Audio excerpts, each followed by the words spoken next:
Malam ini kita akan belajar mengenai asas-asas kepercayaan baptis independen. Dan kita akan belajar apa yang perlu Anda ketahui mengenai gereja baptis independen. Memang kalau kita bicara tentang gereja baptis, ya orang sudah tahu ya. Gereja baptis memang sudah ada di Indonesia. Tapi waktu seseorang mendengar kata gereja baptis independen, nah ini nampak raut yang bingung di muka beberapa orang ketika dengar kata independen. Kadang-kala ada yang sedikit atau agak sinis ya mendengar kata independen. Bahkan ada yang memakai kata independen itu sebagai bahan tertawaan, ejekan. Oke, saya tidak tahu apa yang mereka bayangkan ketika dengar kata baptis independen. Apa yang perlu kita ketahui mengenai gereja baptis independen? Independen bagi orang baptis, label ini memang bukan label yang resmi. Kata independen digunakan supaya orang tahu bahwa dalam pemerintahan dan disiplinnya setiap jemaat perjanjian baru, jemaat yang ada di dalam gereja mula-mula adalah terpisah dan independen dari jemaat lain. Setiap gereja seharusnya independen. Tidak ada denominasi atau organisasi atau lembaga yang lain yang akan mengontrol jemaat setempat selain jemaat lokal itu sendiri. Jadi saudara yang dikasih Tuhan, gereja baptis independen tidak akan menjadi bagian dalam suatu organisasi nasional dimanapun itu berada, di mana organisasi nasional itu akan mengontrol keberadaan jemaat setempat. Jadi nama independen digunakan, maksudnya adalah bahwa gereja tersebut mengikuti pola dan contoh gereja perjanjian baru. Bukankah seperti itulah yang nampak pola dan contoh gereja perjanjian baru? Setiap gereja adalah independen. Gereja di Yerusalem tidak berkuasa atas gereja di Efesus. Gereja di Efesus tidak berkuasa atas gereja di Korintus. Gereja Korintus tidak berkuasa atas gereja Antiokhia dan sebagainya. Mengapa? Karena masing-masing adalah independen. Perjanjian baru mengajarkan bahwa Kristus adalah kepala jemaat. Dan Kristus adalah gembala agung. Pendeta setempat adalah gembala atau pemimpin jemaat. Gereja baptis independen memiliki bentuk pemerintahan di mana tiap-tiap anggota memiliki hak pilih, dan setiap gereja, setiap urusan jemaat diatur oleh jemaat setempat itu sendiri dengan mengikuti bimbingan dari firman Tuhan. Saudara yang dikasih Tuhan, banyak gereja baptis independen memang menambahkan kata Alkitab dia atau fundamental untuk menunjukkan bahwa mereka masih memegang kepercayaan tradisional dan pola gereja Perjanjian Baru. Pada masa kini, nama baptis digunakan oleh banyak gereja yang tidak sungguh-sungguh mengikuti ajaran Perjanjian Baru. Oleh karena itu, kata independen, walaupun itu bukan label yang resmi, dipakai oleh gereja-gereja baptis untuk menunjukkan bahwa mereka masih setia memegang teguh ajaran Perjanjian Baru. Dan ini juga untuk membedakan dengan banyak gereja baptis lainnya yang tidak lagi mengikuti firman Tuhan. Karena ada banyak gereja baptis yang sudah keluar, dan bahkan sudah ada yang melangkah jauh dari kebenaran. Dan bukan hanya itu saja, mereka juga menolak pengajaran Alkitab yang fundamental. Misalnya, ketuhanan Yesus Kristus, kelahiran dari seorang perawan, dan keselamatan oleh anugerah melalui iman. Walaupun mereka masih menyebut diri baptis, tetapi dalam kenyataannya mereka tidak percaya dan mempraktekkan apa yang selama ini orang-orang baptis percayai yang diajarkan Alkitab. Gereja Baptis Independen ditambahkan, kata independen atau label independen ditambahkan sebagai reaksi atas munculnya banyak gereja baptis modern pada masa kini yang sudah mulai kompromi dengan ajaran palsu. Jadi sebagai orang-orang baptis yang mengasihi firman Tuhan dan memegang teguh kebenaran, dan supaya identitas mereka dibedakan dengan mereka yang meskipun mengaku diri baptis namun sudah mengikuti atau meninggalkan kepercayaan tradisional, maka mereka menambahkan label independen pada nama gereja mereka. Sekali lagi, independen bukan label resmi, tapi label ini digunakan supaya orang tahu apa yang mereka mempercayai. Gereja baptis memiliki persekutuan satu sama lain seiring bekerja sama dengan gereja yang seazas dalam hal penginjilan. Gereja Baptis Independen akan memisahkan diri dari gereja-gereja yang sekalipun menyebut diri baptis, namun dalam prakteknya tidak mengikuti ajaran Perjanjian Baru. Dalam Efesus 8 ayat dalam Efesus 5 ayat 11. Efesus 5 ayat 11 ya. Dikatakan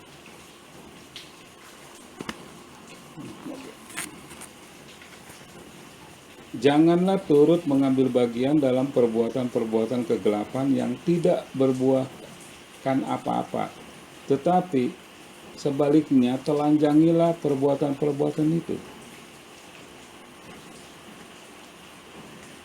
Jadi saudara yang dikasihi Tuhan, jelas bagi kita ya, gereja baptis independen, label ini digunakan supaya orang tahu untuk membedakan dengan baptis yang lain bahwa kami masih memegang teguh kepercayaan tradisional gereja Perjanjian Baru. Saudara yang dikasihi Tuhan, gereja baptis. Kata baptis dilihat dari sejarah dan kepercayaannya, baptis bukanlah Protestan. Karena Protestan lahir dari Roma Katolik. Baptis juga bukan Presbyterian. Baptis juga bukan karismatik atau Pentakosta. Dan baptis juga bukan kelompok Injili. Baptis bukan Calvinis. Baptis bukan Arminian. Sebuah gereja baptis independen dikenali sebagai jemaat yang memiliki kepercayaan sebagai berikut. Gereja baptis independen memiliki kepercayaan biblical authority. Orang baptis percaya Alkitab adalah firman Allah yang tanpa salah dalam bahasa aslinya. Sekali lagi, orang baptis percaya Alkitab adalah firman Allah tanpa salah dalam bahasa aslinya.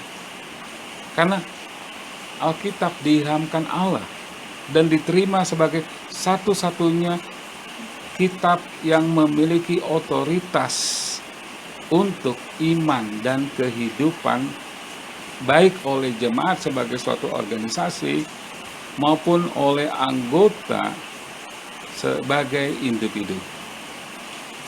2 Timotius 3 ayat 16 dan 17 ya. Alkitab diilhamkan Allah dan bermanfaat untuk mengajar, untuk menyatakan kesalahan, untuk memperbaiki kelakuan, dan untuk mendidik orang dalam kebenaran. Dengan demikian, setiap manusia kepunyaan Allah diperlengkapi untuk setiap pekerjaan yang baik. Jadi, Alkitab adalah firman Allah dan bukan mengandung firman Allah. Karena Alkitab diilhamkan Allah, ditulis oleh hamba-hamba Allah yang dipakai oleh Roh Kudus, dan Allah mengatur dan mengawasi segala sesuatu agar apa yang mereka tulis itu adalah sesuai dengan kehendak Allah. Orang-orang baptis juga percaya bahwa Alkitab memiliki keunikan tersendiri yang tak tertandingi dengan semua buku yang pernah ada, yang masih ada, dan yang akan ada. Alkitab ditulis lebih dari 40 penulis dalam jangka waktu lebih dari 1600 tahun. Penulis yang satu tidak saling mengenal karena mereka hidup di zaman yang berbeda. Akan tetapi, walaupun mereka tidak saling mengenal, ya, tidak ada sama sekali kontradiksi di dalam 66 kitab Perjanjian Lama dan Perjanjian Baru. Alkitab merupakan sebuah perpustakaan yang terdiri dari 66 buku. Tetapi Alkitab adalah satu buku. Apa yang Alkitab katakan, apa yang Alkitab ajarkan, itulah yang menjadi iman dan praktek kita sebagai orang-orang baptis independen. Tuhan Yesus kepada murid-muridnya berkata, ajarlah mereka melakukan segala sesuatu yang telah kuperintahkan kepadamu. Matius 28 ayat 20. Jadi Alkitab merupakan satu-satunya sumber otoritas yang paling menentukan. Orang baptis menempatkan Alkitab sebagai satu-satunya otoritas yang menentukan. Gereja Katolik Roma, mereka merasa memiliki wewenang untuk mengajarkan kebenaran. Mereka merasa memiliki wewenang untuk mengajarkan kebenaran yang mutlak dan tanpa salah. Karena mereka menganggap gereja Roma Katolik merupakan satu-satunya gereja yang benar. Sehingga apa yang dikatakan dan dilakukan para uskup adalah kebenaran yang tidak mungkin salah. Akan tetapi, Tuhan tidak pernah memberikan wewenang kepada gereja sebagai satu-satunya otoritas yang paling menentukan. Memang pendeta dan jemaat diperintahkan untuk mengajarkan firman Tuhan. Tetapi mereka tidak memiliki otoritas untuk mengubah firman Tuhan. Gereja berfungsi sebagai tiang penopang dan dasar kebenaran, tetapi gereja bukan sumber kebenaran. Ada juga yang mengatakan bahwa otoritas yang dapat dipercaya untuk iman dan perbuatan kita adalah hati nurani. Jadi orang sering bilang, ya kalau kamu punya hati nurani, ikuti hati nuranimu. Ya, ikuti hati nuranimu. Tunduk kepada hati nuranimu dan sebagainya. Tetapi harus diakui bahwa hati nurani dapat menjadi keras dan tidak merasa apa-apa. Kalau saudara ditangkap oleh suku primitif, ya, dan suku primitif itu mau membunuh saudara, mau memenggal kepala saudara. Tapi sebelum mereka memenggal kepala saudara, suku primitif ini bertanya, apa yang saudara inginkan agar mereka lakukan? Artinya gini, mereka bertanya, saudara mau agar mereka memenggal kepala saudara? Kalau saudara menjawab, terserah hati nuranimu. Andai kata saudara berkata begitu, maka mereka tidak sungkan-sungkan akan memenggal kepala saudara. Karena orang-orang primitif yang makan daging manusia tidak mempunyai rasa bersalah ketika mereka memenggal kepala orang. Itu sudah biasa buat mereka. Hati nurani mereka tidak ada persoalan sama sekali. Jadi kalau saudara bilang, ya terserah hati nuranimu, saudara akan dipenggal kepalanya. Jadi hanya firman Allah yang tidak berubah diterima sebagai sumber teologi yang paling menentukan. Alkitab sudah diuji selama berabad-abad dan tetap berdiri sebagai pedoman yang tak kunjung padam. Dari yang dikasih Tuhan, setiap jemaat perjanjian baru adalah independen dalam pemerintahan dan disiplinnya. Jemaat di Yerusalem tidak berkuasa atas jemaat di Antiokhia. Juga Antiokhia tidak atas Efesus, dan atau Efesus tidak bisa berkuasa atas Korintus, dan seterusnya. Gereja Perjanjian Baru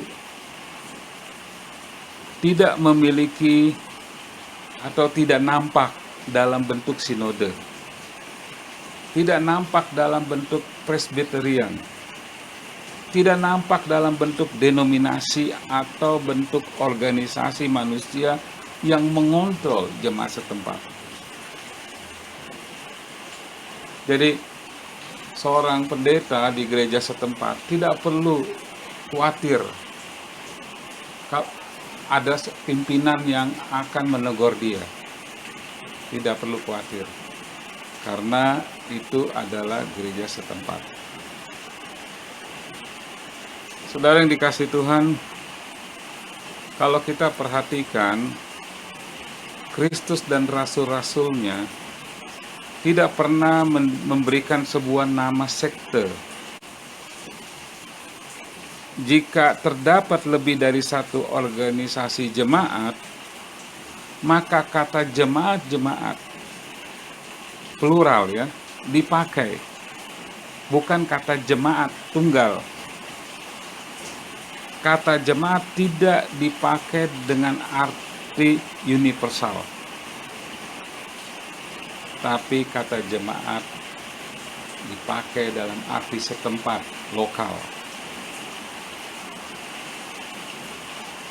Jadi setiap jemaat memberi kebebasan tanpa tekanan untuk mentaati Allah sesuai dengan pimpinan Tuhan kepadanya. Roh Kudus memimpin tiap-tiap orang percaya dalam jemaat setempat. Kisah Rasul 15 ayat 1 dan 2. Saudara, Jemaat Baptis Independen juga percaya bahwa Yesus Kristus sebagai pendiri jemaat dan juru selamat anggota-anggota adalah satu-satunya imam dan raja mereka. Jadi setiap orang percaya dapat langsung datang kepada Allah tanpa perantaraan manusia. Kita datang kepada Allah melalui Yesus Kristus. Ibrani 4 ayat 14 sampai 16. Dan Gereja Baptis Independen juga percaya kepada jemaat diberikan 2 ordonansi. 2 ordonansi, bukan sakramen. Ordonansi upacara, yaitu baptisan untuk orang-orang yang sudah percaya dan selamat, dan baptisan dan perjamuan Tuhan untuk orang-orang yang sudah percaya dalam jemaat setempat. Jadi hanya orang-orang yang sudah selamat yang dibaptis selam dalam nama Bapa, Anak, dan Roh Kudus. Mereka itu diselamatkan oleh anugerah Allah tanpa usaha atau pekerjaan. Baptisan yang benar syaratnya orangnya harus benar. Hanya orang yang sudah selamat yang dibaptiskan. Kita tidak membaptiskan bayi, karena bayi belum mampu percaya. Bayi tidak bisa menyerahkan diri untuk dibaptis. Baptisan yang benar hanya untuk orang yang sudah percaya. Cara baptisan yang benar harus diselamkan, bukan dipercik. Karena arti baptisan adalah selam. Dan baptisan menggambarkan Injil Yesus Kristus. Mengganti cara baptisan sama dengan mengganti berita Injil. Kalau kita membaptis dengan percik, itu seperti Yesus dikubur dengan segenggam tanah. Karena baptisan itu berhubungan dengan kematian, penguburan, dan kebangkitan Yesus. Jadi orangnya mesti benar, caranya mesti benar, yaitu diselam, dan otoritasnya mesti benar. Otoritas untuk membaptis diberikan Kristus kepada jemaat setempat. Hanya gereja yang mengajarkan dan mempraktekkan firman Tuhanlah yang memiliki otoritas untuk membaptiskan. orang yang percaya. Karena dalam Amat Agung dikatakan, jadikanlah semua bangsa muridku dan baptislah mereka dalam nama Bapa dan Roh Kudus. Jadi Yesus memberikan perintah, baptislah mereka. Dan kemudian dia berkata juga, ajarlah mereka melakukan segala sesuatu yang telah kuperintahkan kepadamu. Bagaimana seseorang bisa membaptis sesuai dengan perintah Yesus kalau mereka tidak mengajarkan segala sesuatu apa yang diperintahkan Yesus? Jadi, Baptis Independen, Gereja Baptis Independen mengajarkan baptisan untuk orang yang sudah percaya, believer baptism. Dan mengenai perjamuan Tuhan,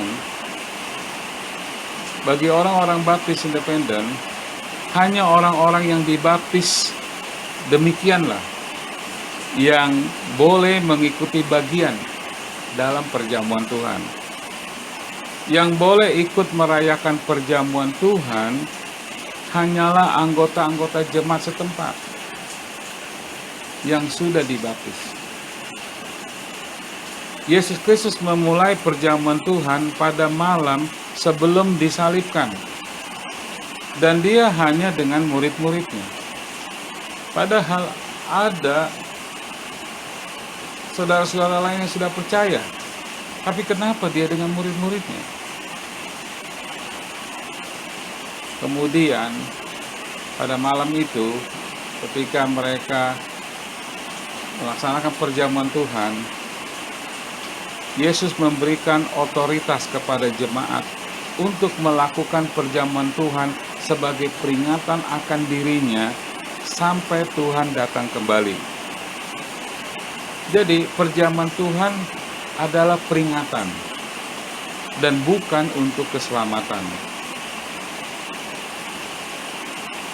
Jadi saudara yang dikasihi Tuhan, itulah pelajaran kita malam ini ya. Asas-asas kepercayaan baptis. Next time kita akan belajar lebih lanjut.